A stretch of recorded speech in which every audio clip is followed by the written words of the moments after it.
안녕하세요, 여러분. 굿모닝 행정을 진행하는 여러분의 영디 최영입니다. 자, 13일차 사바티어의 통합 모형입니다. 사실 중간에 정책 의제, 그 다음 정책 분석, 정책 결정 주제를 제가 하나도 안 넣어서 헐, 이거 뭐지? 약간 이런 생각들을 했습니다.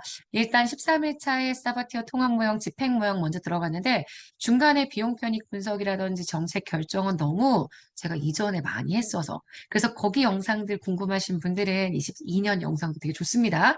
그 영상 내용 참고해 주시면 되고요. 만약에 리퀘스트 있으면 이 2장이 끝나기 전에 빨리 리퀘스트 올려주세요. 그러면 제가 조금 더 추가해서 진행을 하도록 하겠습니다. 일단 사바티어의 통합 모형이요. 아시겠지만 하향식 접근, 정책 집행에 대한 접근 방법은 하향식, 그 다음 상향식, 이 세대에서 하향과 상향 계속 왔다 갔다 하다가 아시겠지만 통합 모형 나타나죠. 그래서 우리가 얘기하는 하향식 접근 주장하다가 통합 모형이 나타난다는 그 포인트 정확하게 알고 계셔야 합니다. 사바티어는 본래 하향식 접근을 주장하다가 토합 모형 제시해요. 그래서 이 사람의 모형은 두 가지입니다. 하나는 비교의 접근법. 비교적 괜찮은 우위가 있는 그게 있다. 상대적으로 적용 가능성이 높은 모형을 적용하면 된다. 쉽게 얘기하자면 케이스 바이 케이스. 하지만 정책 지지 연합 모형은 완전히 다르죠.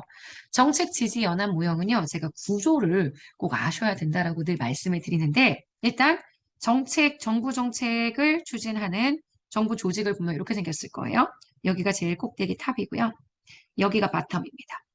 그래서 탑다운 방식이라고 이야기한다면 지금 보시는 탑에서 정책이 결정이 되어서 밑으로 내려오는 이런 방식, 바텀업 방식이라고 한다면 여기 있는 바텀에서 정책이 결정되어서 이렇게 올라가는 방식이 건데 일단 사바티어의 정책 지지 연합 모형의 제일 큰 특징은 이 모형의 내용을 좀 확장시켜서 외부에 있는 다양한 환경적인 요소, 여러 지지 연합들을 바텀으로 함께 고려를 합니다. 여러 지지 세력들이 있을 거란 말이에요. 여기 있는 이 탑에게 영향력을 행사하는 지지 세력. 그 지지 세력들이 계속 대통령 또는 정책 결정자에게 영향력을 구현하기 위해서 엄청 노력을 해. 이렇게 해서 자기네 의견을 계속 위로 올리려고 할 거란 말이야. 자, 그래서 여러 지지 세력들이 여기 있는 꼭대기에 의견을 올리는 이 과정, 요거는 바텀업. 밑에서 위로 올라가죠? 요 과정이 바텀업. 그러면 위에 있는 꼭대기는 당연히 그들의 의견을 들어서 정책을 결정할 거예요. 결정을 해서 여기 있는 하위 지지 연합들에게 다 정책의 영향력이 미쳐지도록 집행을 할 거란 말이야. 이게 우리가 얘기하는 지금 탑다운. 그러니까 두 가지가 같이 나타나요. 탑다운 방식과 바텀업 방식이 같이 나타나죠.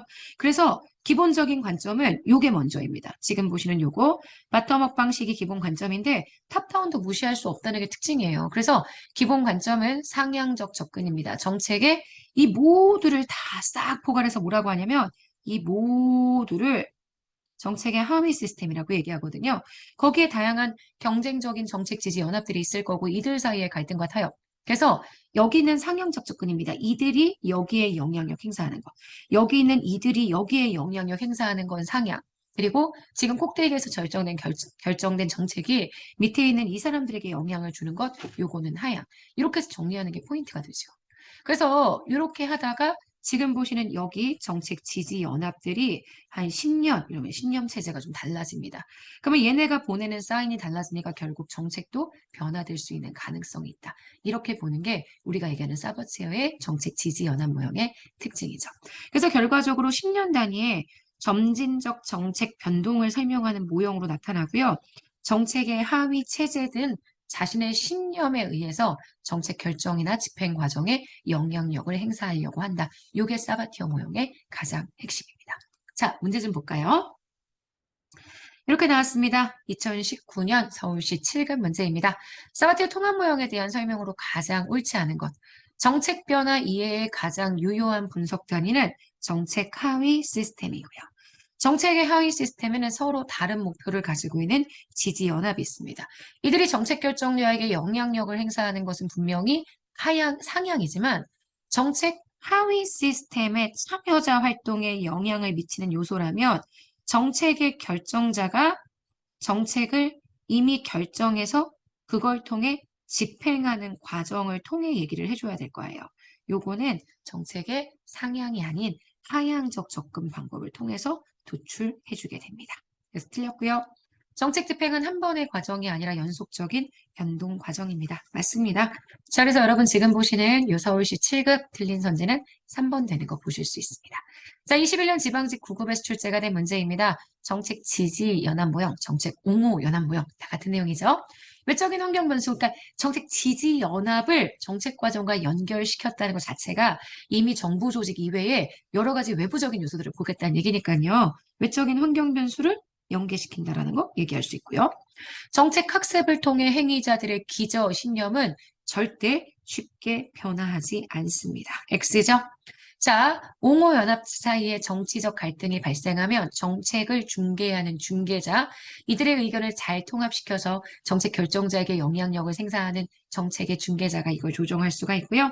옹호연합은 그들의 신념 체계가 정부 정책에 잘 관철될 수 있도록 여론이나 정보나 인적 자원들을 동원합니다. 맞는 선지되죠? 자, 그래서 문제의 정답이 되는 건 현재 2번인 것 보실 수 있습니다. 쉽게 변화되지 않습니다. 신념 체계는 되게 오랜 시간이 걸려서 변화되기 때문에 최소 10년은 기다려야 한다라고 얘기할 수 있습니다. 오케이? 자, 그래서 문제의 정답이 되는 건 2번입니다.